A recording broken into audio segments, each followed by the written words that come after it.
Hi guys! So ayun, magpapabunot ng ngipin si Ebert. Excited ka na ba? Hindi ka na makatulog dahil dito. Ayan, kinakabahan na si Ebert guys. Masakit ba yan, Doc? Hindi masakit Hindi yan. naman siya aray. Kumikit ka na, Bet. Wag mo tignan. Ay, Diyos ko po. Tara. Tinakot, no? Mafe-feel mo siya. Pero walang sakit. Ganun siya, ha? Tapos mamaya, kapag Dok, may pain talaga, sabihan mo ko para maglalagay tayo kung saan yung masakit. Okay? Tapos, pag ganyan, masakit.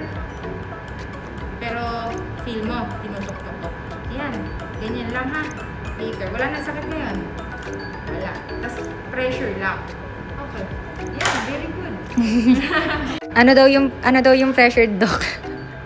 Pressure kasi ito, ano yung ginagawa? hindi niya daw alam. Alam mo na yung pressure daw. Ano yon? Basta daw malalaman niya. Yan. Hala, ang laki ng ngipin ni Ebert, guys. Hala. Nakuha na ni Doc. Mabilis lang, ha? Masakit, Bet? Hindi. Sabi sa'yo kanina, Doc, kinakabahan siya. Kasi daw. Hindi, kasi ano daw masakit. Tsaka ko lang sinabi sa kanya na magpapabunot siya nung nandito na siya. Nandito na. Opo, wala na siyang choice. Andito na siya eh. Kamusta? Masakit? Hindi. O, di ba? Kanina kinakabahan ka pa.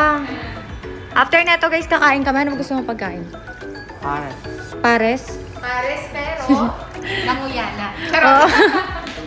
So, ako naman, guys, magpapaklining lang. Ay, magpapapasta po ako. papapasta.